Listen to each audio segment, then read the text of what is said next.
बिस्मिल्लाहिर्रहमानिर्रहीम, अस्सलाम वालेकुम। और आज हमारा लेक्चर नंबर 4 बड़ा टेक्निकल सा टॉपिक है और technical is in the terms, इसमें थोड़ी सी ऐसे टर्मिनोलॉजीज यूज होंगी जो आपके लिए नहीं होंगी, लेकिन आप डोंट वरी, हम आपको इंट्रोडक्शन टू साइकोलॉजी पढ़ा रहे हैं। इंट्रोडक्शन हर एरिया की हमें आपको देना बहुत ज़रूरी है और इसके इंट्रोडक्टरी लेवल पे थोड़ी बहुत टर्म्स तो यूज़ होंगी ना। तो बायोलॉजी के साथ या बायोलॉजिकल साइकोलॉजी या फिजियोलॉजिकल साइकोलॉजी का जो रिलेशन है विद बिहेवियर और बायो का क्या रिलेशन है बिहेवियर के साथ, हम आज ये पढ़ेंगे। और हमने जैसे कि पढ़ा कि psychology is a study, it a scientific study of behaviour and mental processes. तो साइंटिफिक स्टडी में जब हम बिहेवियर को पढ़ते हैं तो बिहेवियर के तो बहुत से कॉजेज होते हैं। लर्निंग कॉज होता है, एनवायरनमेंट उसका कि किस रीजन ऑफ अ बिहेवियर क्या हो सकता है। तो उसमें हम कभी भी इस अहमियत को, इस बायो की अहमियत को या बिहेवियर में बायो के रोल को या नर्वस सिस्टम रिलेटेड चीजें, ये सारी बायो से रिलेटेड हैं, उसको कभी इग्नोर नहीं कर सकते। तो इस चैप्टर की बड़ी अहमियत है। लेकिन ये अलग बात है कि टर्मिनोलॉजी आप में से कुछ लोगों के लिए जो कि जिनका के साइंस सब्जेक्ट बायो सब्जेक्ट नहीं रहा और जिनके के लिए ये मुश्किल हो सकती है कि उनको कुछ टर्म्स पहली दफा वो सुने, लेकिन आपसे ये दरखास्त है कि जो नई टर्मिनोलॉजी है उसको आप इस बात पे एम्फेसाइज ना करें कि मुझे ये रट्टा लग जाए, मुझे ये टर्म का पता चल जाए, बल्कि इस बात पे एम्फेसाइज करें कि आज का जो लेक्चर है उसका हमारा गोल ये है कि आपको हम थोड़ा सा ताल्लुक बताएं इंसान की बॉडी की वर्किंग का और उसके बिहेवियर का। और अगर आपको वो ताल्लुक समझ आ गया तो डोंट वरी कि वो बहुत टेक्निकल टर्म्स आपको याद होती हैं या नहीं होती, उनके नाम पता चलते हैं कि नहीं, आपके लिए इतना काफ़ी होगा कि आप एंड में ये डिफाइन कर सकें, ये क्लियर कर सकें कि बायो का क्या रोल होता है इंसान के बिहेवियर के अंदर। तो this is the objective of today's lecture. इसको थोड़ा आसान लेके पढ़ें, कोशिश करें कि इजी लें, रिलैक्स करके पढ़ें, क्योंकि ये लोग, कुछ लोगों को जब मैं पढ़ाती रही इतने अरसे से तो मुझे लगा कि मेरे बच्चों को सबसे ज़्यादा मुश्किल बायोलॉजिकल रिलेशन जब हम बताते हैं बिहेवियर के साथ, उसमें प्रॉब्लम आती है। तो प्रॉब्लम क्या आती है? कोई प्रॉब्लम नहीं आती। प्रॉब्लम सिर्फ ये आती है कि मैडम बहुत बड़ी टेक्निकल टर्म्स हैं और हमसे याद नहीं होती चीज़ें। तो मैं आपको हरगिज़ ये नहीं कह रही कि आप एम्फसाइज करें मेमोराइज करने पे वो बड़ी बड़ी मोटी मोटी टर्म्स जो कि हमने यूज़ करनी है, उनको यूज़ किए बगैर मैं आगे नहीं बढ़ पाऊंगी। लेकिन at the end of this lecture जब हम कंक्लूड करेंगे तो कुछ अहम बातें आपको बताऊंगी, उनका याद रखना बहुत ज़रूरी है। मगर उन अहम बातों तक आने के लिए definitely we have to discuss some technical terms, definitely we have to just name those terms so that आपके लिए वो फेमिलियर हो जाए, आप उनसे इंट्रोड्यूस हो जाएं। तो डोंट वरी अगर कहीं पर ऐसा लगे कि बिल्कुल समझ नहीं आ रही, मगर ऐसा होगा। जो मेन पॉइंट्स हैं एंड में जब कंक्लूड करूंगी, अगर आपको वो समझ आ गए तो इट मीन्स के आपको पूरा लेक्चर समझ आ गया और आप कंक्लूड करने में कामयाब हो सकते हैं। Let's start. What is the relation of biological psychology या बायोलॉजी विद योर बिहेवियर? हमें यूँ लगता है कि बिहेवियर का ताल्लुक सिर्फ अपरेंट दुनिया, अपरेंट सोसाइटी और आपके एनवायरनमेंट और लर्निंग से है, मगर ऐसा नहीं है। आपको मैंने पहले लेक्चर में भी बताया था कि जब इंसान आपके पास किसी बिहेवियर, किसी प्रॉब्लम के साथ भी अगर आता है, किसी अच्छे बुरे हर तरह के बिहेवियर के साथ, और मेरे पास स्पेशली क्लिनिक में मेरे कोई आता है, तो मेरा पहला काम ये होता है, क्लिनिक में तो प्रॉब्लम के साथ आते हैं ना लोग, तो मेरा पहला काम ये होता है कि मैं उसके सारे जो फिजिकल या बायोलॉजिकल, उसकी बॉडी से रिलेटेड, उसकी फिजिकल हेल्थ से रिलेटेड जो टेस्ट हैं मैं वो करवाती हूँ। और जब मैं ये देखती हूँ किसी में कोई बहुत थकावट फील कर रहा है और वो ये समझ रहा है कि मुझे थकावट इसलिए हो रही है कि मेरे ऊपर बड़े स्ट्रेसेस हैं और मेरे से आसानी से स्ट्रेस लिया नहीं जा रहा, मैं टेंशन में हूँ, मैं डिप्रेशन में हूँ, तो मैं सबसे पहले उसके विटामिन्स चेक करवाती हूँ और मैं देखती हूँ कि उसको कंप्लीट उसकी जो कोई डेफिशिएंसी तो नहीं है, उसकी बॉडी बैलेंस स्टेट में है। और जब उसके सारे टेस्ट हो जाते हैं, मेडिकल उसका वो रिपोर्ट आ जाती है, उसके मुताबिक अगर उसकी कोई डेफिशिएंसी है तो पहले हम उसको फिजिकल मेडिकल स्पेशलिस्ट या किसी ऐसे मेडिकल डॉक्टर के पास भेजते हैं जो उसकी इन डेफिशिएंसीज को पूरा करता है, जो कि उसके बिहेवियर को मुतासिर कर रहे हैं। और अगर कोई शख्स कहता है कि मुझे बहुत गुस्सा आता है, तो हम ये चेक करते हैं, पूछते हैं कि कौन सी दवाएं ले रहे हो, कौन सी दवाओं का साइड इफेक्ट ऐसा है कि जिससे कि गुस्सा आ सकता है। और कोई अगर ये कहता है कि मुझे जो है वो बहुत मूड स्विंग्स होते हैं, तो हम उसकी फिजिकल कंडीशन को पहले देखते हैं। अगर वो सारी ठीक होती है तो फिर हम उसके साइकोलॉजिकल ट्रीटमेंट शुरू करते हैं। मगर before starting any psychological advices और काउंसलिंग और ऐसी चीजें बनने से पहले हम पहले फिजिकल टेस्ट करते हैं, ताकि तमाम टेस्ट से ये पता चल जाए कि अगर कोई डेफिशिएंसी है। और सबसे बड़ी चीज ये होती है कि जैसे आप मेरे पास आए और आपने मुझे कहा कि मुझे जी बड़ी जल्दी टेंशन हो जाती है, बड़ी जल्दी डिप्रेशन हो जाता है और आप मुझे थेरेपी दें, तो मैं आपसे जरूर पूछूंगी कि इस वक्त कैसा फील कर रहे हो, सर में दर्द तो नहीं हो रहा, बुखार तो नहीं हो रहा। अगर आपको बुखार हो रहा है तो आप मेरी थेरेपी लेने के काबिल नहीं होगे, तो आपका डिप्रेशन मजीद बढ़ जाएगा। पहले अपनी फिजिकल हेल्थ को ठीक करना है, फिर साइकोलॉजी की से रिलेटेड बिहेवियर्स को ठीक करना है, और उसके बाद हम आगे बढ़ते हैं। ये तो क्लिनिकल के हवाले से मैंने बात की आपको। फिर मैं आपको ये बताऊं कि बायोलॉजिकल बेसिस ऑफ बिहेवियर, आपके हर बिहेवियर के पीछे कोई बायोलॉजी इन्वॉल्व है। क्या बायोलॉजी इन्वॉल्व है, let's see. So, how biology affects behavior? This is the part of our today's lecture. Neural structure and synaptic transmission क्या चीज होती है, हम पहले पढ़ेंगे थोड़ा सा कि न्यूरॉन क्या है, उसका स्ट्रक्चर क्या है, और एक इम्पल्स की जो ट्रांसफर होती है, साइनेप्टिक, एक जो साइनेप्स बनती है दो न्यूरॉन्स के दरमियान का जो मैसेज जाने का राब्ता है, वो कैसे होता है, उसकी ट्रांसमिशन कैसे होती है, स्ट्रक्चर क्या होता है और फंक्शन क्या होता है, नर्वस सिस्टम क्या चीज है, नर्वस सिस्टम के टाइप्स क्या हैं, उसका फंक्शन क्या है, इसमें से हम इंपॉर्टेंट बातें पढ़ेंगे। फिर एंडोक्राइन सिस्टम क्या है, आपके ग्लैंड्स का एक पूरा सिस्टम है आपके अंदर, वो क्या है। तो इस तरह से हम पहले इसकी डिटेल में कि बायोलॉजी कैसे बिहेवियर को अफेक्ट कर रही है, फिर न्यूरल स्ट्रक्चर क्या होता है, फिर नर्वस सिस्टम क्या होता है, और फिर हम एंडोक्राइन सिस्टम पर आते हैं। तो हम start from how the biology affects. So Why we study biology in a psychology class? हम क्यों पढ़ रहे हैं, हम इंट्रोडक्शन टू साइकोलॉजी की क्लास में इसको क्यों पढ़ रहे हैं। मैंने थोड़ा सा तो इंट्रोडक्शन आपको दे दिया ना। एवरी थॉट, बिहेवियर, इमोशन, आपकी परसेप्शन, आगे आप ये सब पढ़ेंगे अभी। इमोशन क्या होता है, परसेप्शन क्या होता है, ये तमाम behaviours they are rooted in our biology, particularly in our brain. The brain is a psychological organ और फिजियोलॉजिकल ऑर्गन भी है, as well as a biological one. Psychological origination भी यहीं से हो रही है, बायोलॉजिकल भी। Biology is the science of living things, it plays an integral role in supporting the psychology. और इतना इसका रोल होता है। Get hungry. Remember your favorite place to eat. Smell food cooking. Or take a big bite. देखें, आप अगर hungry feel कर रहे हैं तो क्या होगा, आप यू फील हंग्री, और आप अपना उस जिस वक्त आप भूख लग रही है आपको, आप क्या सोच सकते हैं उस टाइम पर, कोई एकदम से फेवरेट रेस्टोरेंट जहन में आ जाएगा, पसंदीदा खाने की जगह, घर का खाना भी जहन में आ सकता है ना आपके। और यू स्मेल द फूड, आपको हो सकता है कि वो फूड जो आपका खाने को दिल कर रहा है उसको, उसकी खुशबू तक आप फील कर सकते हो। और फिर जब आप करीब जाएं उस खाने के तो आप बाइट लें उसकी फौरन। तो ये प्रोसेस क्या हुआ था, प्रोसेस ये हुआ कि यू फेल्ट हंग्री, आपको भूख लगी। भूख क्यों लगी, बॉडी में डेफिशिएंसी हो गई खाने की। क्यों हुई, बायोलॉजिकल कुछ फैक्टर्स ऐसे हैं कि जब आपकी बॉडी इम्बैलेंस में जा रही है तो आपको भूख लगना जरूरी है। और भूख लगने का जो बिहेवियर है, भूख लगना, ये आपके इख्तियार में नहीं है, क्योंकि आपकी बॉडी में कोई कमी हुई तो आपको भूख लगी। और अब आपका बिहेवियर क्या होगा, खाना खाना, टेक अ बिग बाइट, उसकी फीलिंग आनी, उस खाने में को महसूस करना, खाने के पीछे जाना, मोटिवेट होना। अब मोटिवेशन, परसेप्शन, परसीव करना कि ये खाने की स्मेल आ रही है, और परसीव करना कि ये मजेदार खाना होगा, और ये सारे बिहेवियर्स हैं।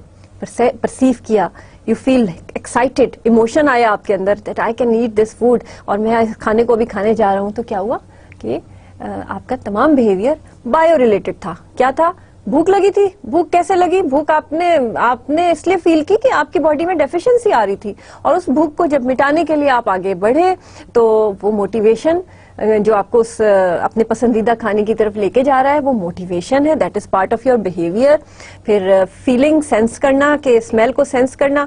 अब स्मेल को क्यों सेंस कर रहे हैं आप इस तरह से सेंस कर रहे हैं कि, और अल्लाह ताला ने आपको स्मेल का सेंस दिया है, जिसकी वजह से आप वो सेंसेशन, उसको स्मेल को, उस फूड की खुशबू को सेंस करके आप परसीव कर रहे हैं कि यकीनन खाना बहुत टेस्टी होगा, और फिर आप उसके नतीजे में एक रिस्पॉन्स शो कर रहे हैं, और वो क्या है, take a big bite of that food. आप उस खाने की बिग बाइट ले रहे हैं और आप अपनी भूख को सेटिस्फाई कर रहे हैं। तो बायोलॉजी तो पीछे बहुत सारी इन्वॉल्व हो गई, आपके सेंसेस, आपके इंटरनल ऑर्गन्स का मांगना, डाइजेस्टिव सिस्टम की वर्किंग आपकी, और उसमें फिर मोटिवेशन खाने की तरफ बढ़ने की, और एक्साइटमेंट कि मुझे मेरा पसंद का खाना मिल रहा है। तो ये सब psychological and biological both product जो है उसका वो बिहेवियर होता है, और behaviour actually is outcome for due to your biological reasons, और जिसमें कि साइकोलॉजिकल भी इन्वॉल्व हैं।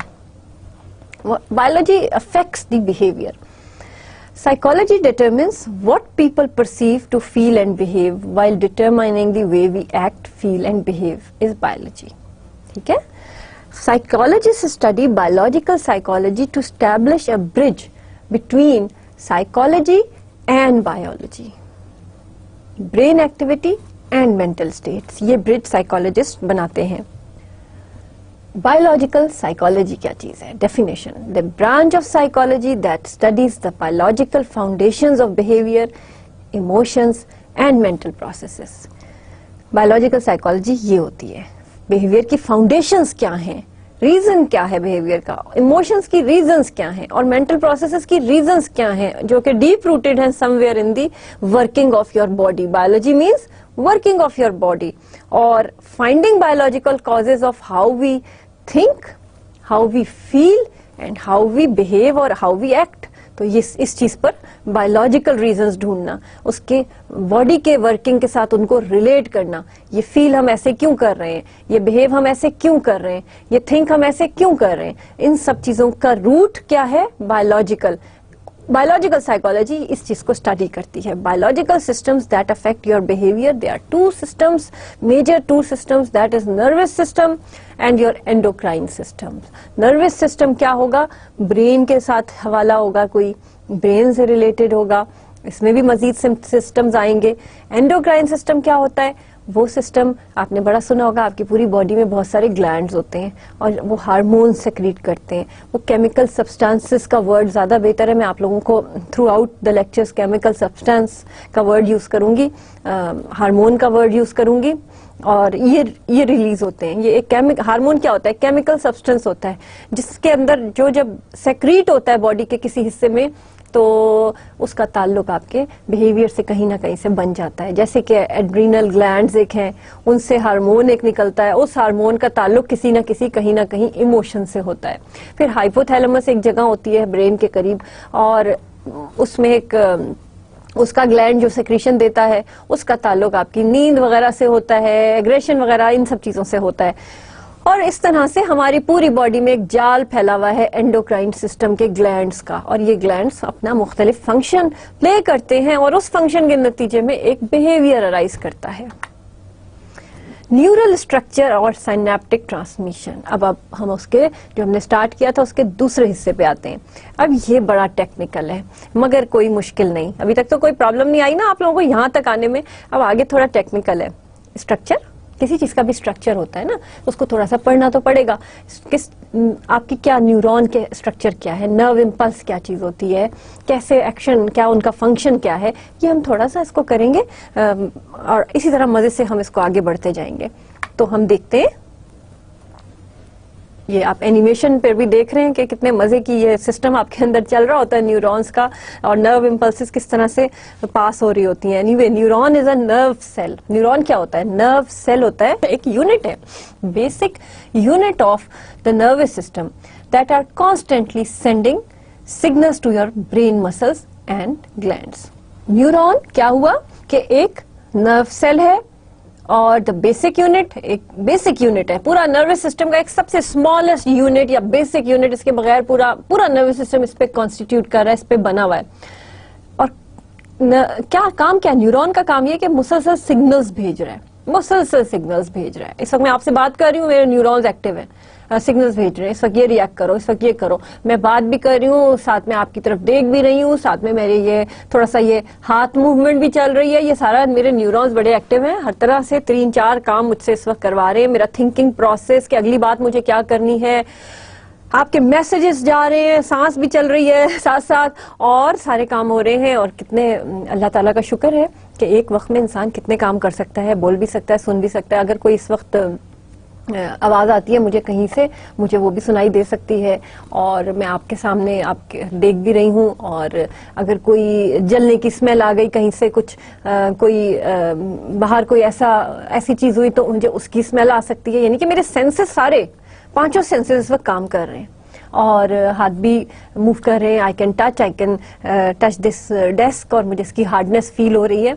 मेरे न्यूरॉन्स एक्टिव हैं, और वो एक्टिविटी क्या है उनकी, continuously sending signals to the brain, और ब्रेन उनको परसीव करके, फील करके मुझे कुछ बिहेवियर करने पे मजबूर कर रहा है, और मैं वो बिहेवियर आपके सामने एग्जिबिट कर रही हूँ राइट नाउ। एक टीचिंग बिहेवियर के तौर पे मैं आपके सामने बात कर रही हूँ आपसे। और ये मेरा nervous system is very active, और आपका नर्वस सिस्टम भी बड़ा एक्टिव है इस वक्त। लिसनिंग के हवाले से आप लोग मेरी बात भी सुन रहे हो, सामने बैठे हुए हो, ग्रैस्प कर रहे हो, परसीव कर रहे हो, आपके न्यूरॉन्स बड़े एक्टिव हैं। और इस दौरान मेरी बात करते करते अगर आपकी फोन में वाइब्रेशन हुई है, या आप जो है you are feeling some kind of sound from outside the room, और कोई ऐसी हरकत हो गई आपके साइड पे कि आपने उसकी तरफ भी एक नजर डाली और फिर मेरे लेक्चर पे एक नजर डाल दी, तो आपके न्यूरॉन्स एक्चुअली आपको ये मैसेज दे रहे हैं। और ये आपके न्यूरॉन्स हैं जो इस वक्त मुसलसल वर्किंग कंडीशन में है, मेरे लेक्चर को सुनते हुए, उनको मीनिंग देते हुए, परसीव करके, मीनिंग दे के ब्रेन में कोई ना कोई एक सिस्टम आपका चल रहा है, और ये आपके न्यूरॉन्स की एक्टिविटी है। और they are constantly sending the signals. Signals क्या है, help different parts of body to communicate with each other. अब पूरा डिफरेंट जाल फैला हुआ है न्यूरॉन्स का, यहाँ से लेके आपकी टो तक, और उसमें डिफरेंट पार्ट्स में आपके जनाब न्यूरॉन्स जो हैं वो सिग्नल्स के जरिए मैसेजेस पहुंचा रहे हैं, कैसे किस चीज को एक्ट करना है, क्या करना है, कहाँ करना है। और मैं आपसे बात करते करते अपनी घड़ी सीधी कर रही हूँ, ठीक है। तो ये क्या कर रहा है, न्यूरॉन कर रहा है कि मुझे कहीं पे फीलिंग हुई कि घड़ी में पीछे चली गई, तो बात करते करते मैंने कब ये सीधी की, मेरे न्यूरॉन के एक सिस्टम में कहीं किसी मैसेज ने ये जो है इवोक किया ये बिहेवियर मेरे अंदर कि यहाँ शायद थोड़ा सा कंफर्टेबल फील नहीं हो रहा। छोटी सी बात आपको एग्जाम्पल के थ्रू मैंने बताई है।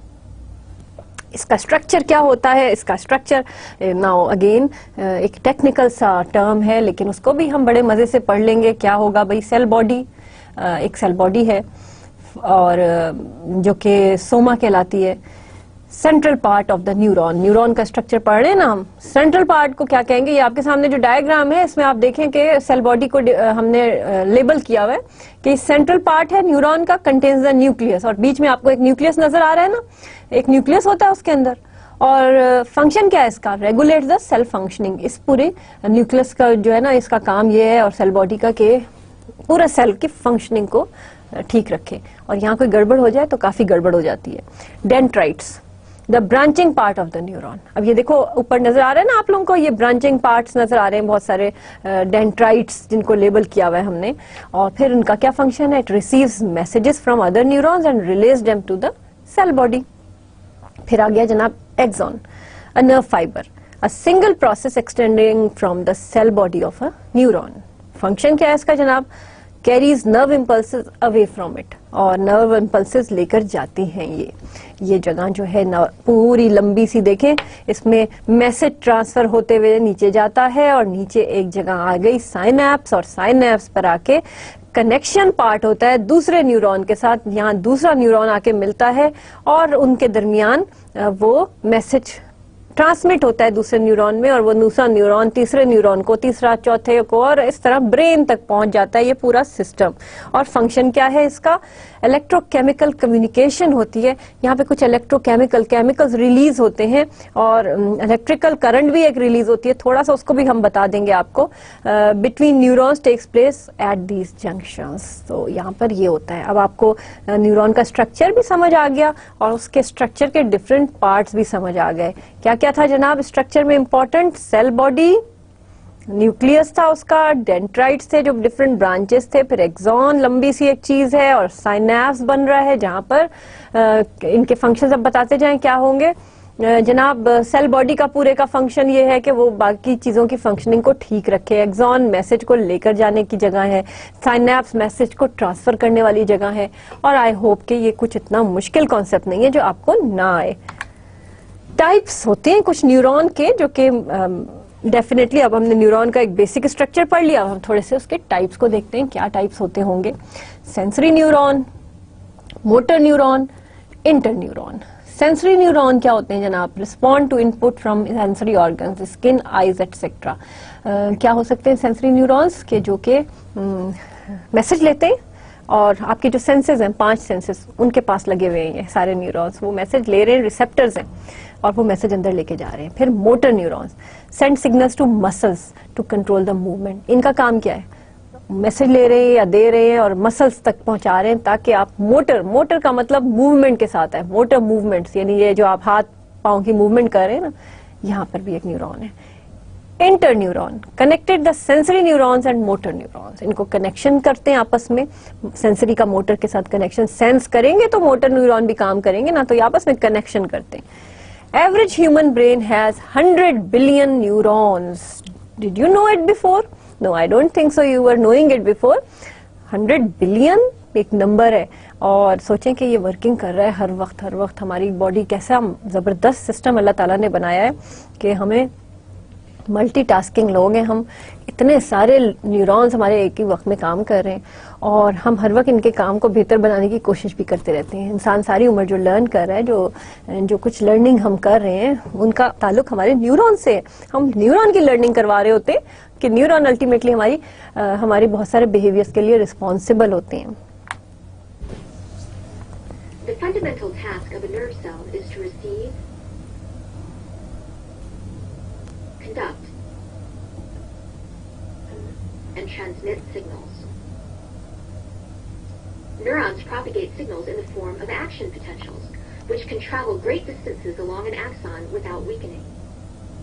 To transmit an action potential over such a distance without weakening requires that the signal is continuously re-amplified along the way. ठीक है, थोड़ा सा एक्सप्लेन इस तरह से भी कर दिया और मैं भी कर देती हूँ आपको कि अब फंक्शन क्या है जनाब न्यूरॉन का। It receive signals from other neurons और सेंसरी ऑर्गन्स, रिसीव करते हैं सिग्नल को, प्रोसेस करते हैं इन सिग्नल को और send the signal to other neuron, muscles और बॉडीली ऑर्गन। जैसे कि अभी आपने इस एनिमेशन में देखा कि किस तरह से ये रिसीव किया और फिर प्रोसेस किया, गुजरने का वो अमल हुआ और फिर sends the signal to other neuron और फिर दूसरे न्यूरॉन को भेज दिया और इस तरह ये जाते जाते ट्रांसफर होते, जिस जगह पे जो हुक्म लेके जाना है वहां ले जाता है। तो ये इस तरह से चलता है सिस्टम इनका। You're able to swat a mosquito if you feel it land on your arm, or wave to a friend if you see her walking toward. ये वीडियो आप लोगों ने देखी कि किस तरह से जैसे ही मॉस्किटो आपके ऊपर आके बैठता है आप फट से उसको हिट करते हैं। ये आपका एकदम से जो सिस्टम है ना, सिग्नल आपको यहाँ पे सेंस हुआ कि मॉस्किटो ने काटा और दूसरे हाथ में फौरन उसको यूं करके पकड़ा और बाज दफा you are unaware of the fact कि आप कर क्या रहे हैं और बाद में आपको याद पता चलता है कि एक्चुअली तो आपको यहाँ पे पेन हुई थी और आपने इमीडिएटली उस पेन को रोकने की कोशिश की थी। तो ये तो बड़ा हमारा रेगुलर रूटीन में है ना कि एकदम से हमें फील हुआ कि यहाँ पे कोई चीज है तो हमने उसको जल्दी से ऐसे हटाया। ठीक है, क्यों? हमें फौरन ही हमारे जो न्यूरॉन्स हैं सेंस करके, सेंसरी न्यूरॉन्स फौरन ही हमारे मोटर न्यूरॉन के साथ राब्ता करते हैं और मोटर न्यूरॉन हाथ के या पाँव के हमें बाज़ दफा भागने में भी किसी चीज से मजबूर कर देते हैं और हाथ के न्यूरॉन फौरन एक्टिव हुए, मूवमेंट शुरू हुई और मोटर न्यूरॉन्स जो है वो मूवमेंट के वजह से यहाँ पर आके हमने उसको फौरन ही ठीक करने की कोशिश की या इरिटेशन को दूर करने की कोशिश की। और बाज़ दफा मैं आपसे बात कर रही हूँ और अगर मुझे कहीं इरिटेशन फील हो रही है तो इमीडिएटली मेरा हाथ उस जगह पे पहुंच रहा है कि यहाँ पर एकदम से मुझे कि कोई चीज आई है जिससे मुझे प्रेशर लगा और मैंने उसको फौरन दबाया और बात करती रही। दिस कैन हैपन और ये आपके साथ भी हो रहा है। तो ये क्यों हो रहा है? क्योंकि आपके न्यूरॉन्स आर एक्टिव और न्यूरॉन्स अगर एक्टिव ना हो तो बड़ा मसला हो जाता है क्योंकि बाज़ दफा लोग पेन फील नहीं करते क्योंकि उनके सेंसेस खत्म हो जाते हैं और सेंसेस खत्म हो जाए तो आपको जो डेंजर है ना या जो ओरिजिनल कंडीशन है जो इस वक्त और उसको महसूस करना जरूरी होता है। वो आप उस डेंजर से आप कभी हट नहीं सकते। अगर किसी को गर्मी महसूस ना हो तो वो गर्मी से भागेगा नहीं, और वो गर्मी अल्टीमेटली उसकी बॉडी को नुकसान तो पहुंचाएगी ना। तो किसी को ये पता ही ना चले कि आपको जो है पेन हो रही है, और पेन इसलिए हो रही है, उस जगह के सेंसेस खत्म हो चुके हों, और पेन इसलिए हो रही है कि जी किसी जानवर ने काट लिया था या किसी कीड़े ने काट लिया था, और अगर उसको पेन नहीं हो रही तो ब्रेन को सिग्नल ही नहीं जा रहा पेन का, तो वो उसका इलाज भी नहीं करेगा ना। तो इसलिए पेन भी बड़ा नेमत होती है। पेन होना इस बात की इंडिकेशन होती है कि there is something wrong with this area, go and seek some help for this area. और कोई ना कोई रीजन होती है ना, पेन एक सिम्टम होता है किसी और चीज का। तो पेन दूर करने के बजाय हमें पेन के ओरिजिन का पता होना चाहिए। सिमिलरली ये एक छोटी सी मिसाल जो अभी आपको वीडियो में मिली कि आप व्हेन यू सी के कोई मच्छर आके बैठा, आप उसको मारते हो उसी जगह पे, और उस जगह पे क्यों मारते हो? क्योंकि आपने सेंस किया होता है कि this is a dangerous thing, तो आप उसको मारते हो, या उस जगह को इरिटेट होता है तो आप उसे खुजली कर लेते हो, आप उसको खत्म रब करते हो, आप उसको खत्म करने की कोशिश कर देते हो। और ये चीज क्यों इम्पोर्टेंट है, ये बिल्कुल जैसे कि अभी मैं इस वीडियो को आपको एक्सप्लेन कर रही हूँ कि you are able to feel the mosquito sitting on your arm and you sense that this is dangerous, so you hit it immediately. How? Sensory neuron will receive signal from the skin. ये process होता है। Your skin is the sensory organ that sense the presence of something on your arm, और the signal will be process that it is a mosquito, और motor neuron will then send signal to the muscles, arm muscles, to move and hit the mosquito. तो ये इस तरह से पूरा process आपको एक मॉस्किटो के काटने के बाद, इतने लंबा प्रोसेस है, ये हो रहा होता है आपके अंदर। अब जनाब इसका सिग्नल की जो हम साइनेप्स पर जो सिग्नल जा रहा है, या अंदर एक्सॉन के अंदर जो इम्पल्स ट्रेवल कर रही है, वो मैसेज आपका किस सूरत में ट्रेवल करता है, वो क्या चीज होती है, कैसा सिग्नल होता है, थोड़ा सा आइडिया ले लो। और बहुत ज्यादा इसको मुश्किल ना बनाना अपने लिए, इसको एक आइडिया है बस आपके लिए, that nerves propagate signals in the form of action potentials, current की सूरत में, एक्शन पोटेंशियल्स की सूरत में। और एक्शन पोटेंशियल्स क्या होते हैं?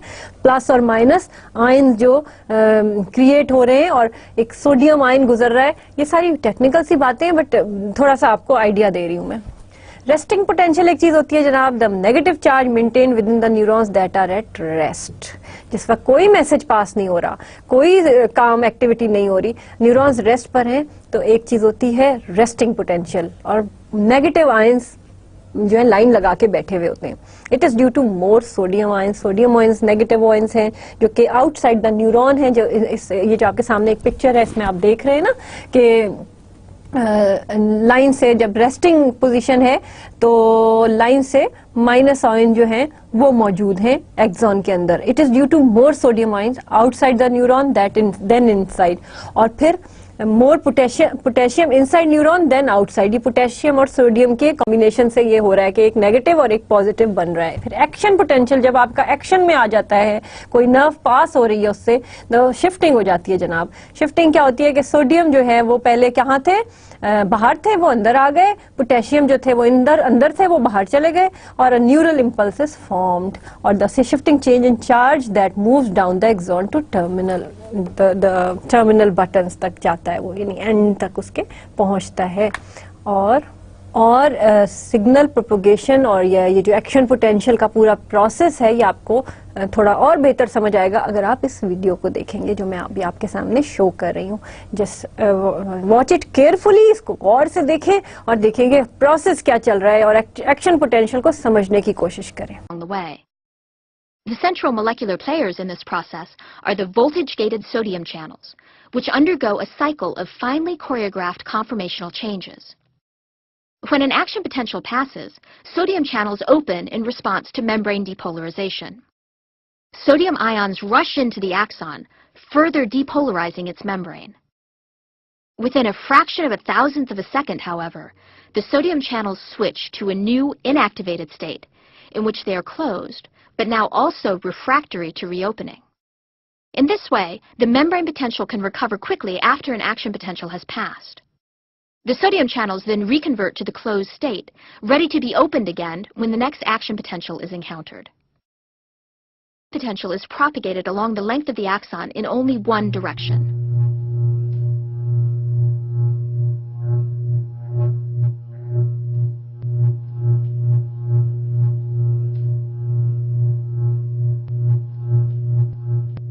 आई होप कि आपको समझ आ गई होगी इस वीडियो के जरिए, बिल्कुल क्लियर हो चुका होगा। और अब हम चलते हैं नेक्स्ट अपने इसको एक्सप्लेन करने की तरफ। तो इसको इस तरह से, ये वैसे तो मैं आपको बता चुकी हूँ, लेकिन फिर आपको मैं इसको एक्सप्लेन करती हूँ कि when the action potential passes the sodium channel open, और जब जो एक्शन पोटेंशियल गुजर रहा है, और and response to membrane depolarisation, sodium ion rush into the axon, further depolarizing its membrane. Sodium channel then switch into a new inactivated state in which they are closed. Sodium channel is then ready to get open if next action potential take place. Action potential is propagated in only one direction in an axon. एक ही direction में जाती है, दूसरी direction में नहीं जाती, ये notice कीजिएगा आप। उसके बाद जनाब, once the neuron receives the signal, it has to fire it off and generates an action potential. If the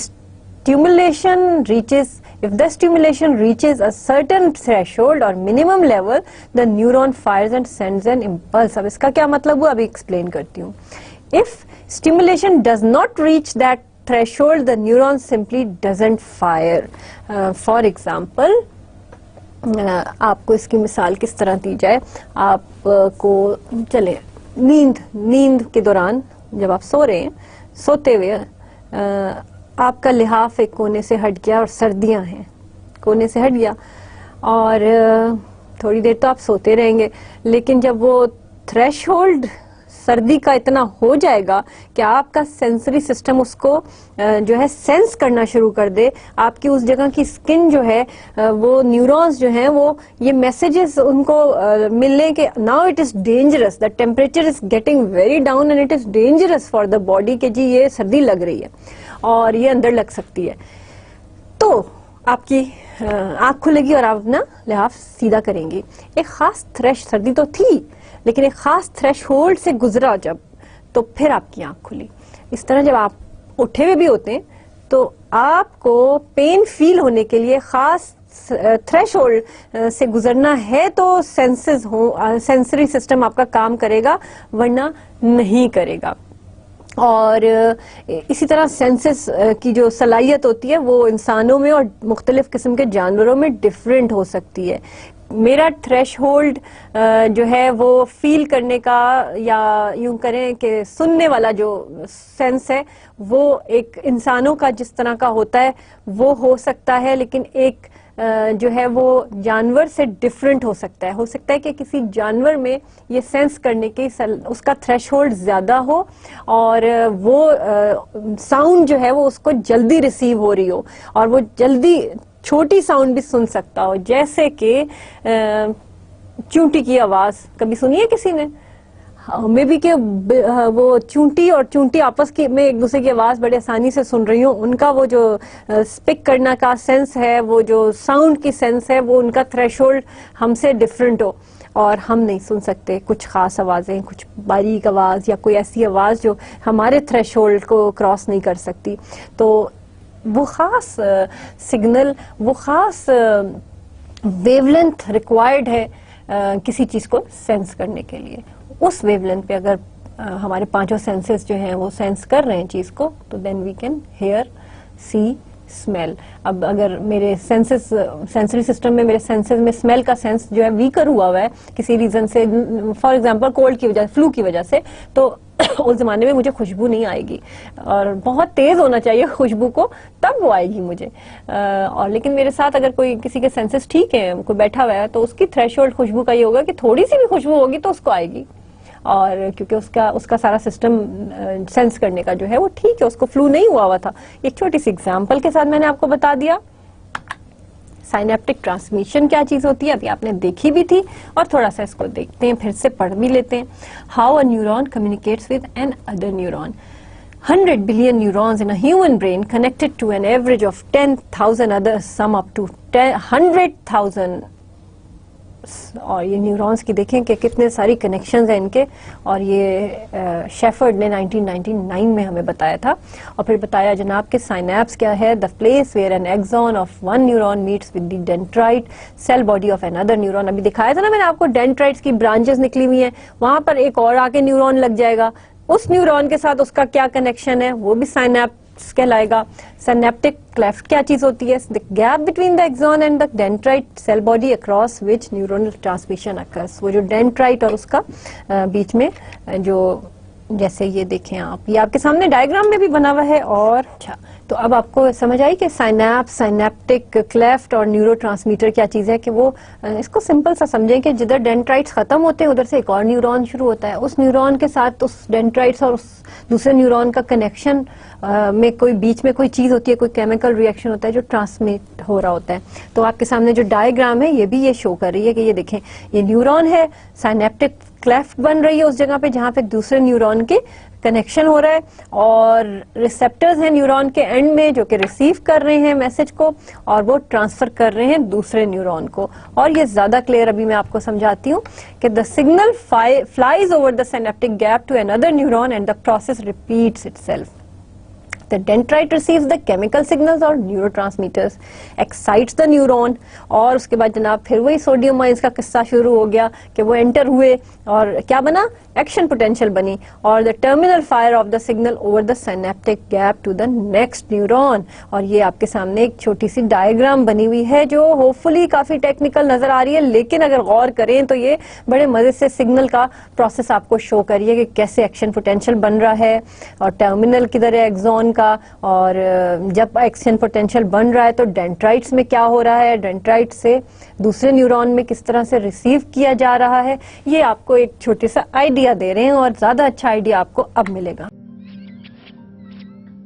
Our brains are finely tuned machines. Inside, cells called neurons are constantly communicating to shape how we think, feel, and act. Let's eavesdrop on their conversation. These are the ends of two neurons. The one on the right sends the message, and the one on the left receives it. At first, they look connected, but they are actually separated by a tiny space called a synapse, where messages are relayed. What we'll see next is how we normally experience pleasure. The sending neuron contains dopamine, the brain's pleasure chemical. When something good happens to us, this feel-good chemical is released into the synapse, where it connects with receptors. There, dopamine activates the receiving neuron, which in turn conveys the message onto the next neuron, creating a chain reaction that produces pleasure. After the message is sent, dopamine is recycled by transporters to be reused. This conversation repeating itself again and again gives us the feeling of pleasure. How does meth change our brain? When we use meth, it enters the bloodstream and travels to the reward center of the brain where it invades the sending neuron. Meth causes dopamine to unnaturally leak into the neuron, then spill into the synapse. Making matters worse, meth blocks the transporters, which recycle dopamine back into the sending neurons. This keeps levels abnormally high, overstimulating our brains. We feel a powerful wave of pleasure. The rush can last 8 to 12 hours from just one dose. Meth causes dopamine to flood our receptors. When we stay up, taking more and more meth, we exhaust our dopamine supply. When the regular dose doesn't give us the same rush, we take more. But now when meth reaches the brain, it finds a lot less dopamine. Plus, meth has destroyed transporters. And on the receiving neuron, all that overstimulation we loved has caused receptors to withdraw. So it's just harder to get high. No matter how much meth we use, we can never recapture that first. Synaptic transmission को आपने detail में इस video में देखा और शायद आपको ये कुछ ज्यादा क्लियर हो गया होगा। आई होप कि ये आपको बहुत क्लियर हो गया है। तो अब हम आगे चलते हैं। अब जो ये जो ट्रांसफर हो रहा था ना दो न्यूरॉन्स के दरमियान, जो मैं कहती हूँ केमिकल सब्सटेंस ट्रांसफर हो रहा है, वो न्यूरोट्रांसमीटर है। न्यूरोट्रांसमीटर्स की टाइप्स क्या हैं और वो क्या कर रहे हैं और वो बिहेवियर से उनका क्या ताल्लुक है, ये थोड़ा सा अब हम अपने मौजू की तरफ आ रहे हैं कि अच्छा ये इतना बड़ा प्रोसेस पढ़ लिया, इनके फंक्शंस पढ़ लिए, तो डेफिनेटली जब इनके फंक्शंस हैं कुछ, तो उन फंक्शंस में जो है अल्टीमेटली जो रिस्पॉन्स होगा, बिहेवियर होगा, उस पर ही अफेक्ट होगा ना।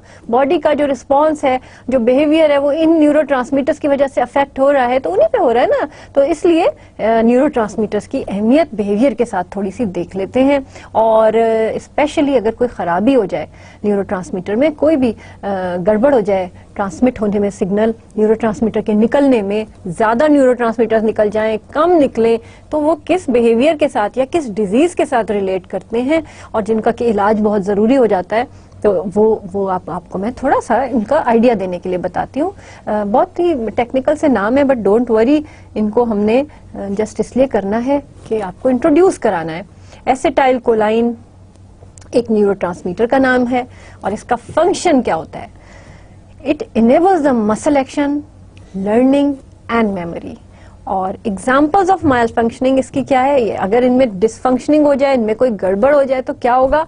एक डिजीज है, उसका नाम सुना होगा आपने, अल्जाइमर्स डिजीज। और ये क्यों होती है? ये एसिटाइल कोलाइन के कम प्रोडक्शन की वजह से होती है। इसकी प्रोडक्शन ज्यादा होनी चाहिए, तो फिर दवाएं वगैरह देकर कोशिश की जाती है कि इसको बढ़ाया जाए, और या फिर कोई ऐसा लाइफ स्टाइल अपनाया जाए कि एसिटाइल कोलाइन आपका बढ़ जाए।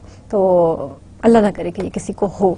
डोपामीन एक न्यूरोट्रांसमीटर है जिसका बहुत बड़ा इन्फ्लुएंस है, और मूवमेंट में, आपकी लर्निंग में, आपके अटेंशन और इमोशन, ये तो सारे साइकोलॉजिकल जो है ना फैक्टर्स हैं, जो कि फंक्शंस हैं, जो कि डोपामीन की वजह से हो रहे हैं। और डोपामीन की जो एक्सेस है वो भी खतरनाक है, और अंडर सप्लाई या कम उसकी जो तादाद है वो भी खतरनाक है। और एक्सेस इसका शिज़ोफ्रेनिया, बहुत साइकोटिक इलनेस, बहुत बड़ी इलनेस, मेंटल डिसऑर्डर, ये इसको दे रहा है। और डोपामीन हमें पता है कि जब ये ज़्यादा प्रोड्यूस हो रही है बॉडी में तो शिज़ोफ्रेनिक हो सकता है इंसान। और अगर ये कम प्रोड्यूस हो रही है तो पार्किंसंस डिजीज हो सकती है, और इसलिए इनका बैलेंस में रहना बहुत ज़रूरी है। तो आज अल्लाह ताला का शुक्र अदा कीजिएगा कि आपके न्यूरोट्रांसमीटर्स अल्हम्दुलिल्लाह, ये जो मैं इस वक्त पढ़ रही हूँ, 4-5 न्यूरोट्रांसमीटर्स के नाम ले रही हूँ, ये वर्किंग कंडीशन है, और ना अंडर सप्लाई है, ना एक्सेस है, बैलेंस है। और हमारी बॉडी मुसलसल बिलियंस ऑफ न्यूरॉन्स जो हैं उसमें काम कर रहे हैं, और हर वक्त हमारे न्यूरोट्रांसमीटर्स पैदा हो रहे हैं, और उनमें कोई गड़बड़ नहीं हो रही। और कि अल्लाह की कुदरत नहीं है तो क्या है? और इसलिए आप लोग शुक्र अदा कीजिएगा। और अगर खुदा ना करे किसी को देख रहे हैं कि इस तरह की कोई चीज़ है, तो at least you got the introduction के बायो में क्या चीज़ ऐसी है जो अहम है ऐसे बिहेवियर के साथ। तो कोई शख्स अगर उठा के गुस्से में प्लेट्स फेंक रहा है, और कोई शख्स अगर छोटी सी बात पे एग्रीवेट कर जाता है उसका गुस्सा, तो पहले ये चेक जरूर करवा ले कि डोपामीन न्यूरोट्रांसमीटर ये कहीं ऐसा तो नहीं कि ये बंदा साइकोटिक हो रहा है, शिजोफ्रेनिक हो रहा है, और इसको कोई बंदा आपसे एक अजीबोगरीब बात करता है कि मुझे कल रात को जो है वो कोई नजर आया और उसने मुझे ये कहा और मैंने फिर उसका मुझे आवाजें आई, इस तरह की कोई बात करे तो उसके डोपामीन चेक करवाना बहुत जरूरी है। और अगर किसी को अटेंशन की प्रॉब्लम्स आ रही हैं, मूवमेंट्स में प्रॉब्लम आ रही हैं, तो उसको चेक करवाना बहुत ज़रूरी है। तो एक और न्यूरोट्रांसमीटर बड़ा इंपॉर्टेंट, दैट इज सेरोटोनिन।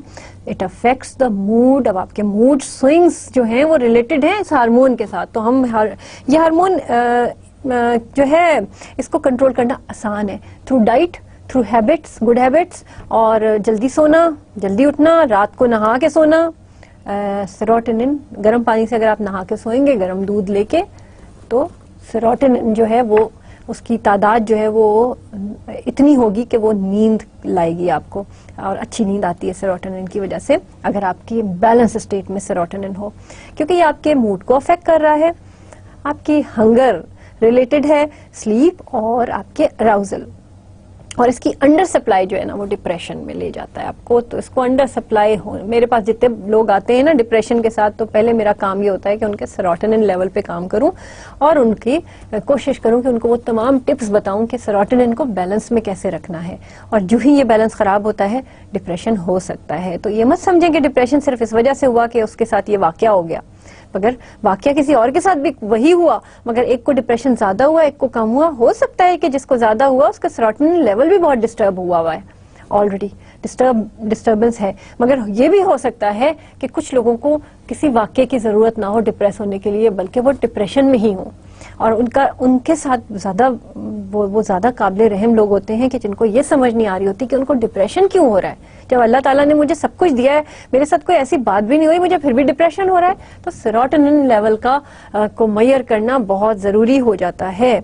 और ये अब आपको दोबारा नहीं बताना पड़े, ये चीजें रिस्पॉन्सिबल होती हैं बिहेवियर के लिए। Next time if you feel like this और you are seeing somebody around you जो कि ऐसे कर रहा है, ऐसे हो रहा है, तो please don't blame that person just saying कि जी ये तो पागल है, ये तो है ही ऐसा, इसको तो डिप्रेशन ही रहता है। मे बी ये न्यूरोट्रांसमीटर्स में कोई प्रॉब्लम आ रही हो उसके, तो चेक कराना जरूरी है। फिर आ गया जनाब एक बड़ा important neurotransmitter, that is नॉरएपिनेफ्राइन। It helps controls the alertness of a person, और इसकी अंडर सप्लाई डिप्रेशन में ले जाएगी आपको, तो इसको भी कंट्रोल में रखना जरूरी होता है। ग्लूटामेट एक और न्यूरोट्रांसमीटर, एक्साइटेटरी न्यूरोट्रांसमीटर कहलाता है, जो कि आपकी मेमोरी के साथ रिलेटेड होता है। और एक्सेस ऑफ या इसकी ओवर स्टिमुलेशन ऑफ ब्रेन जो है वो जो है दौरे नहीं पड़ते, जैसे सीजर्स कहते हैं हम उनको, दौरे से पड़ने लगते हैं, और ऐसा लगता है जैसे कोई अगर इसका एक्सेस हो जाए, ग्लूटामेट अगर ज्यादा हो जाए, तो एकदम से हाथ पैर ऐसा लगता है मुड़ रहे हैं और बंदा फेंटेड सी कंडीशन में लगता है और आंखें जैसे ऊपर चढ़ रही हैं, अगर इसकी ओवर स्टिमुलेशन हो जाए, एक्सेस हो जाए, क्योंकि ये ब्रेन को ओवर स्टिमुलेट कर देता है, बहुत ज्यादा उसका जो है ना वो दौरे वाली कैफियत हो जाती है। अच्छा, अब हमने थोड़ा सा नर्वस सिस्टम को स्टडी करना है। द नर्वस सिस्टम जो कि ये न्यूरॉन तो अभी बेसिक सेल लेवल था, बेसिक यूनिट था नर्वस सिस्टम का, और हमने कुछ न्यूरॉन का फंक्शनिंग पढ़ी, स्ट्रक्चर पढ़ा, हमने डिफरेंट न्यूरोट्रांसमीटर पढ़े जो कि बनते हैं इन ड्यूरिंग साइनेप्टिक जो क्लेफ्ट बनता है, और एक न्यूरॉन से दूसरे न्यूरॉन में जब मैसेज जा रहा होता है थ्रू इलेक्ट्रिक करंट और through neurotransmitter that is a chemical substance. तो हमने वहां तक कर लिया। अब हम नर्वस सिस्टम को थोड़ा सा देखेंगे और देखेंगे क्या कहता है nervous system. It is comprised of the दो तरह के नर्वस सिस्टम है, central nervous system and the peripheral nervous system. So देखते हैं कि सेंट्रल नर्वस सिस्टम क्या है।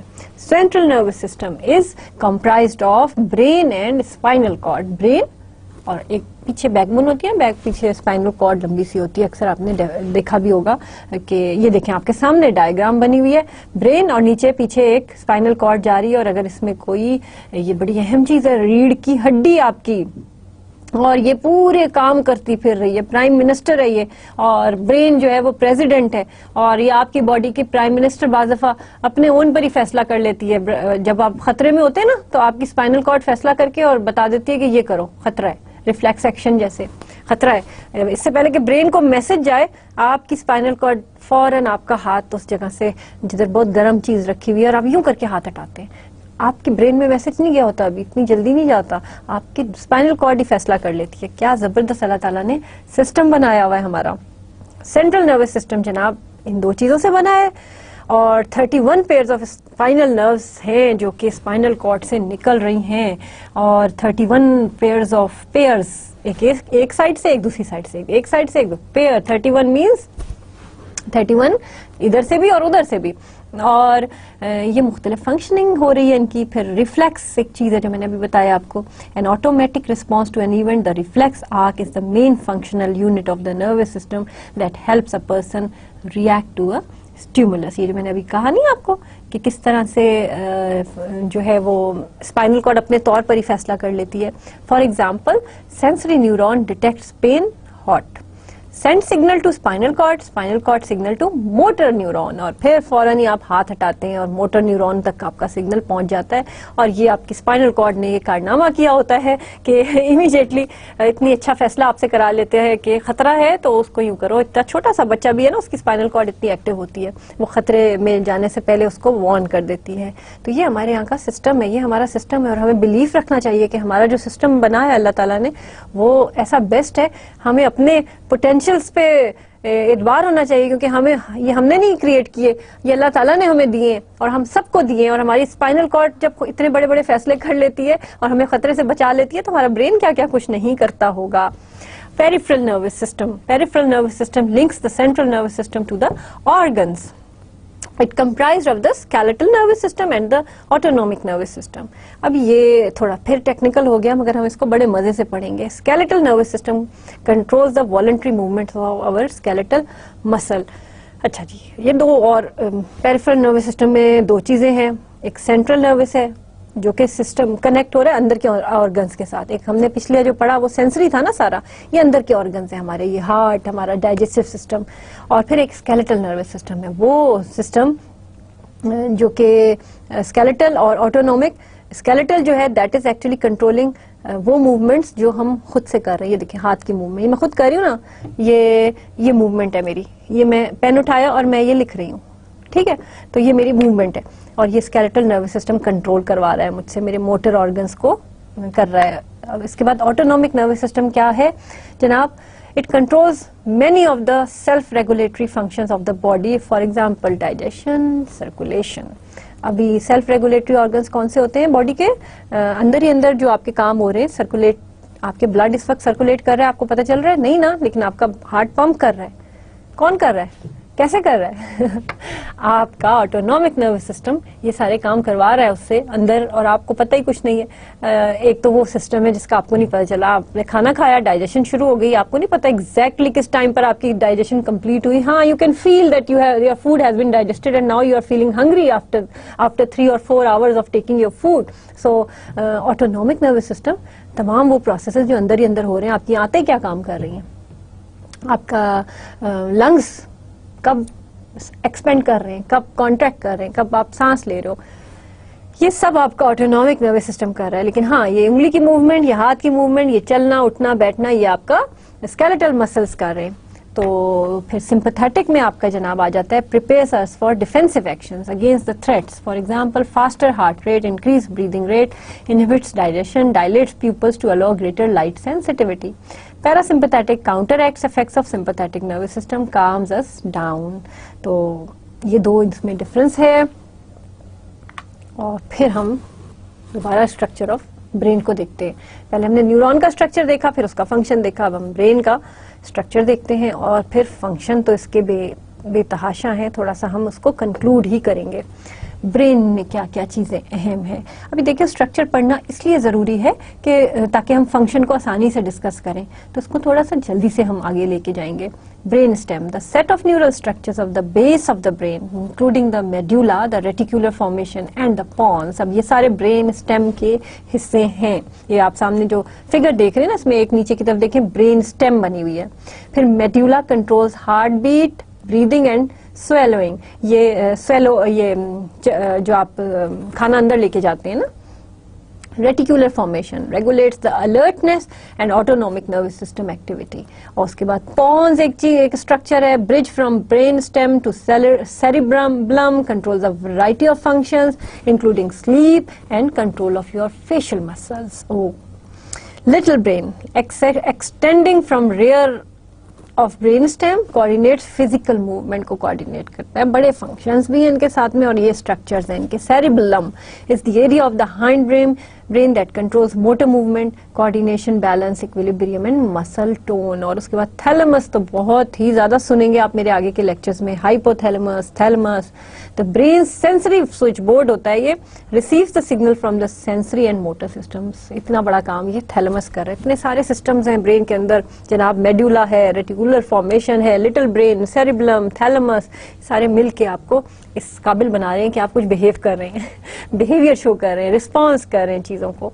तो ये आपके अंदर सिस्टम्स, इस तरह से ब्रेन काम कर रहा है। ब्रेन के बहुत सारे पार्ट्स हैं, मुख्तलिफ फंक्शंस हैं और बेइंतहा काम आपके बॉडी में चल रहे हैं। एक पूरी दुनिया आबाद है हमारे अंदर और उसी जो है ना प्रोसेस को हम समझने के लिए बैठे हैं।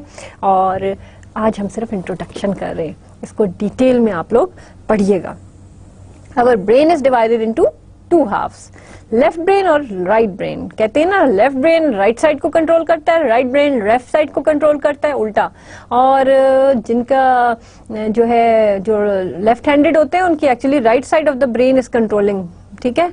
Written language left brain is responsible for, spoken language के सारे एरियाज उसमें, नंबर स्किल्स, रीजनिंग और एनालिटिकल और वर्बल थिंकिंग उसी तरफ मौजूद है। राइट ब्रेन में जनाब इनसाइट, लर्निंग, जो नहीं याद करें आप, मैंने पढ़ाया है आपको इनसाइट क्या चीज होती है, art, awareness, imagination, creativity, music awareness, intuitive and perceptual. But it's not as simple as simply left-brained and right-brained. The two hemispheres continually work together on most tasks. और बहुत सारी चीजों में ये दोनों एक ही जैसे काम भी कर रहे होते हैं। बास बच्चों को देखा आपने, लेफ्ट हैंड भी लिखता है, राइट हैंड भी सीधा लिखता है, सही सही लिखते हैं, राइट से भी खाना खा सकते हैं, लेफ्ट से भी खाना खा सकते हैं, बास दोनों एक ही फंक्शन को कर सकते हैं। Left brain and right brain की कोई थ्योरी है, थ्योरी पढ़ते हैं हम इसकी। Have you ever heard people say that they tend to be more of a right brain or left brain thinker? According to the theory of left brain or right brain dominance, each side of the brain controls different types of thinking. So what is the example is there is a person, if he is left brain is often said to be more logical, analytical and objective. आप में से कौन है जनाब जिनका के left brain ज्यादा काम कर रहा है, तो वो खुश हो जाए। They are more logical, they are more analytical, they are more objective. Wow. While a person who is right brained is said to be more intuitive. इसमें भी wow की बात है, कोई मसला नहीं है। Intuitive क्या होता है? विजन रखना, आगे की बात करना, thoughtful, सोचते हैं, and subjective. In psychology, the theory is based on brain function. किसका लेफ्ट ब्रेन एक्टिव है, किसका राइट ब्रेन एक्टिव है। अल्लाह करे हम दोनों, हमारे सारे ब्रेन एक्टिव हो। अब ये जरा आपके सामने एक एग्जांपल है, बड़ी इंटरेस्टिंग सी, इसको देखें। Does one side of the brain really control specific function? Look at the chart and say the color, not the word. और करें, कलर बोलना है, वर्ड नहीं बोलना, ठीक है। अब जो लोग के लिए जो मुश्किल होती है वो बताएंगे। लेफ्ट और राइट कॉन्फ्लिक्ट आ जाएगा, अब आपको पता चलेगा आपका कौन सा ब्रेन एक्टिव है। Your right brain tries to say the colour, ठीक है, but your left brain insist on reading the word. अब देखो कि जो लोग वर्ड पढ़ रहे हैं ना, जो लोग वर्ड पढ़ रहे हैं ना, येलो, ब्लू, BLUE, और है वो रेड में लिखा हुआ, ऑरेंज है वो ब्लू में लिखा हुआ, जो लोग वर्ड पढ़ रहे हैं उनका लेफ्ट ब्रेन एक्टिव होता है। और जो लोगों के लिए आसान है कलर बताना तेजी से, rather than reading the word, तो उनका राइट ब्रेन एक्टिव होता है। तो आपके लिए जो भी आसान है वो बताएं और देखें आपका कौन सा ब्रेन एक्टिव है, और फिर देखें कि कौन लॉजिकल थिंकिंग रखता है और कौन थॉटफुलनेस और इंट्यूटिव थिंकिंग रखता है, और इन दोनों को डिफरेंशिएट करें। और हो सकता है कि दोनों के लिए दोनों चीजें बहुत आसान हो, एक ही टाइम में सारा कुछ कर लें, तो आप तो दोनों चीजों में माहिर हैं। Left brain and right brain theory के बारे में और क्या कहा इन्होंने जनाब कि this theory grew out of the work of Roger, who was awarded the Nobel Prize while studying the effects of epilepsy. Epilepsy मिर्गी को कहते हैं, एक बीमारी होती है, और एक बंदे ने, एक साइंटिस्ट ने, ये स्पेरी जिसका नाम था, उसने ये डिस्कवर किया that cutting the corpus callosum, that is a structure that connects the two hemisphere of the brain, could reduce और एलिमिनेट द एपिलेप्सी। दोनों में एक कनेक्शन है, अगर उसको खत्म कर दें तो एपिलेप्सी कम हो सकती है। These patients also experienced other symptoms after the experiment, लेकिन ये किया नहीं जाता क्योंकि और भी बहुत सारे सिम्टम्स आ गए इन पेशेंट्स में। Many split brain patients found themselves unable to name the objects that were processed by the right side of the brain, but were able to name the objects that were processed by the left side of the brain. Based on this information, Sperry suggested that language was controlled by the left side of the brain. तो उसने कहा कि ये language जो है ये left side से ही control होती है। Left brain versus right brain. The right brain peoples, the right side of the brain is best at expressive and creative tasks, जैसे कि recognizing the faces, expressing the emotions, music, reading the emotions, color, images, intuition, creativity. और left side people क्या होते हैं? The left side of the brain is considered to be adept at tasks that involve logic, language and analytical thinking. मैंने पहले भी बताया ना आपको, language, logic, critical thinking, numbers और reasoning के साथ ये लोग अच्छे होते हैं। तो ये दो इनका ताल्लुक है। और now comes the other part, that is nervous system हमारा खत्म हुआ। नर्वस सिस्टम में हमने क्या पढ़ा, न्यूरॉन का स्ट्रक्चर, फंक्शन, तरीक़ाकार इम्पल्स का कैसे जाता है, एक्शन पोटेंशियल, थोड़ा सा हमने उसको समझने की कोशिश की। नर्वस सिस्टम में autonomic, peripheral, brain, spinal cord, इनके रोल्स पढ़े, और हमने न्यूरोट्रांसमीटर्स पहले पढ़ा, उसके बाद हमने इनके रोल्स पढ़े, और उसके बाद अब हम आए हैं जनाब एक और सिस्टम पर जो कि हमारे बिहेवियर्स के साथ बड़ा क्लोजली एसोसिएटेड है और जो कि कंट्रोल कर रहा है हमारे बहुत सारे बिहेवियर्स को, that is endocrine system. Endocrine system is a system of glands all over the body, और उन ग्लैंड से कुछ ना कुछ सेक्रीट होता है, कोई केमिकल सेक्रीट होते हैं जो हमारे बिहेवियर्स के रिस्पॉन्सिबल होते हैं। Communication from the brain is sent to the rest of the body through endocrine systems, as well as by the nervous system. दोनों चीजों से होता है. The endocrine system is a series of glands throughout the body that secrete the chemicals into the bloodstream. Hormones are transferred to the target tissues via ducts and affect the body functions. Not all hormones are proteins.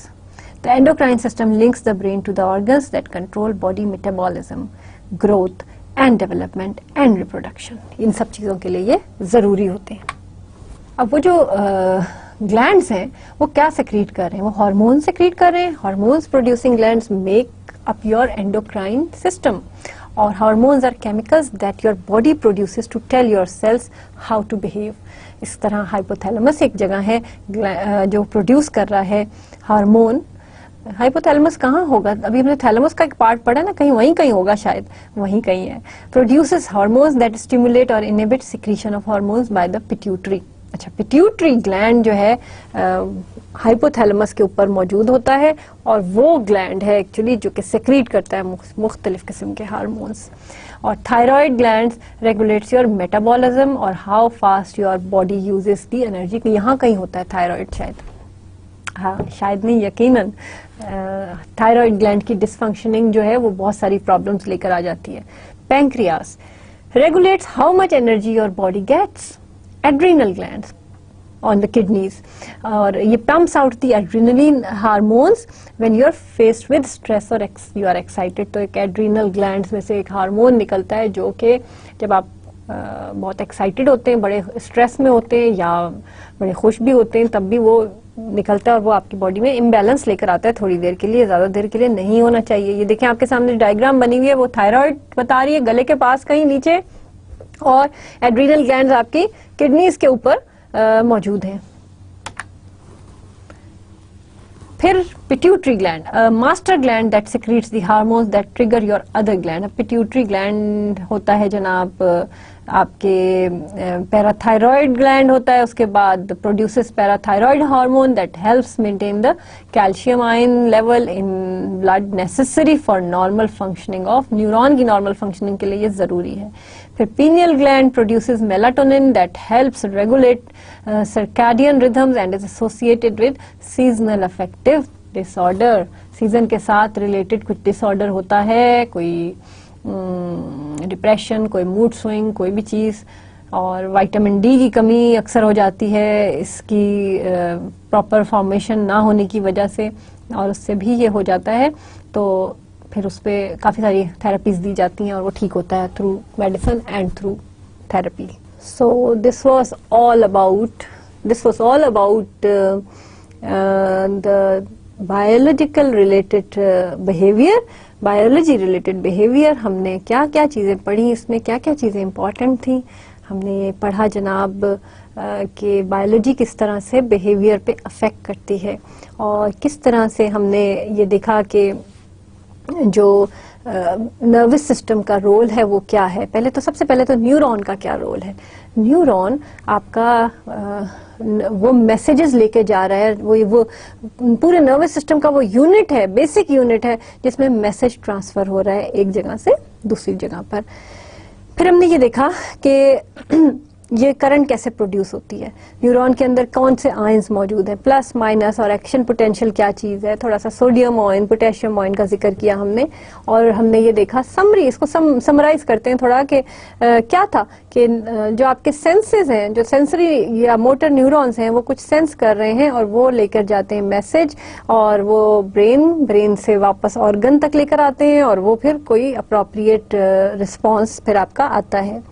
उसके अंदर जो अहम role था neurotransmitters का था, जो कि दो न्यूरॉन्स के दरमियान न्यूरोट्रांसमीटर जो केमिकल सब्सटेंस बन रहा है, जो इलेक्ट्रिक करंट प्रोड्यूस हो रही है, उसमें अगर कमी या ज्यादती हो जाए तो क्या क्या चीजें जो है वो मुतासिर हो सकती हैं और कौन कौन से बिहेवियर्स पे आपके अफेक्ट पड़ सकता है, ये बहुत इंपॉर्टेंट है। और बड़े इंपॉर्टेंट से हमने इसमें सेरोटोनिन को मैंने बड़ा एम्फसाइज किया कि इसके अफेक्ट से क्या होगा, नॉरएपिनेफ्राइन के अफेक्ट से क्या होगा, एसिटाइलकोलाइन के अफेक्ट से क्या होगा, क्या फंक्शन उसका मुतासिर हो तो क्या चीज होती है, इसको हमने बड़ा डिटेल में पढ़ा। फिर हमने जनाब ब्रेन या नर्वस सिस्टम को एक्सप्लेन किया कि nervous system is basically comprised of your brain, your spinal cord, sympathetic nervous system होता है, पैरासिम्पैथेटिक, ऑटोनॉमिक नर्वस सिस्टम, और इनकी हमने डिटेल, स्केलेटल मसल जो है मसल्स को जो कंट्रोल कर रहा है वो स्केलेटल सिस्टम है आपका। और हमने पढ़ा कि जी एक सिस्टम तो ब्रेन इनवॉलंटरी मूवमेंट्स, अंदर ही अंदर जो हमारी मूवमेंट्स हो रही हैं उसको कंट्रोल कर रहा है, और दूसरा जो है वो हमारी जो मूवमेंट हमारे इख्तियार में है, वॉलंटरी मूवमेंट, जैसे हमारे हाथों की मूवमेंट है, हमारे पाँव की मूवमेंट है, उनको कंट्रोल कर रहा है। फिर हमने पढ़ा एंडोक्राइन सिस्टम, जो कि एंडोक्राइनोलॉजी जिसको कहते हैं, जो कि ग्लैंड से रिलेटेड है। आपकी बॉडी में एक जाल फैला हुआ है ग्लैंड्स का, जो मुख्तलिफ केमिकल सब्सटेंसेस को रिलीज कर रहा है, और ये ग्लैंड्स मुख्तलिफ ऑर्गन्स पे मौजूद होते हैं, जो कि बहुत इंपॉर्टेंट है आपकी मेजर फंक्शनिंग के साथ, आपकी बिहेवियर्स के साथ। और जिसमें से पिट्यूटरी ग्लैंड में से कुछ सब्सटेंस रिलीज हो रहा है, कोई थायराइड ग्लैंड, इनकी फंक्शनिंग खराब हो जाए तो बहुत सारे बिहेवियर्स पे अफेक्ट पड़ सकता है। और एड्रीनल ग्लैंड्स हमने पढ़े, इसी तरह पीनल ग्लैंड हमने पढ़ा, और हमने थोड़े से ग्लैंड्स को डिस्कस किया और उनके रोल को डिस्कस किया कि ये रोल्स प्ले कर सकते हैं वो ग्लैंड्स। लेफ्ट और राइट ब्रेन की बड़ी इंटरेस्टिंग थ्योरी पढ़ी, आप पर भी अप्लाई की। आपने देखा येलो कलर को अगर हम ब्लू से लिखें तो आप ब्लू बोलेंगे या येलो बोलेंगे, तो जो जल्दी है येलो बोलने की वो कौन सा, वो लेफ्ट है कि राइट है। अब ये सब हमने पढ़ा कि उसका कौन सा डोमिनेंट है ब्रेन, और मेरी ख्वाहिश है कि दोनों ब्रेन आप लोगों के डोमिनेंट हो, और आप लोगों को दोनों थॉटफुलनेस भी हो और इंट्यूशन भी हो, लॉजिकल और एनालिटिकल थिंकिंग भी हो, तो हर एक की ख्वाहिश होती है। और this is the wonderful system working inside us, and today we were able to introduce this system to you।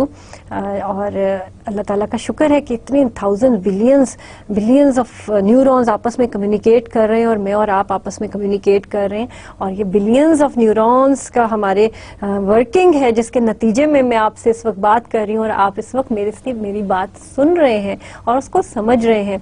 तो इंट्रोडक्शन टू बायोलॉजिकल साइकोलॉजी या बायोलॉजिकल बेसिस ऑफ बिहेवियर की जो इंट्रोडक्शन है, दैट वाज कंप्लीट टुडे। ये हमारे आने वाले lectures में हम यूज करेंगे इन टर्म्स को, और आई होप कि आप कुछ टर्म्स ऐसी हैं जो आप नहीं भूलेंगे, brain, spinal cord, neurotransmitters, hormones, और कुछ हार्मोन्स जैसे कि सेरोटोनिन था, उसका रोल मैंने आपको बताया। एबनॉर्मल बिहेवियर में हम पढ़ेंगे, और भी जगहों पे हम देखेंगे क्या क्या रोल हो सकता है न्यूरोट्रांसमीटर का।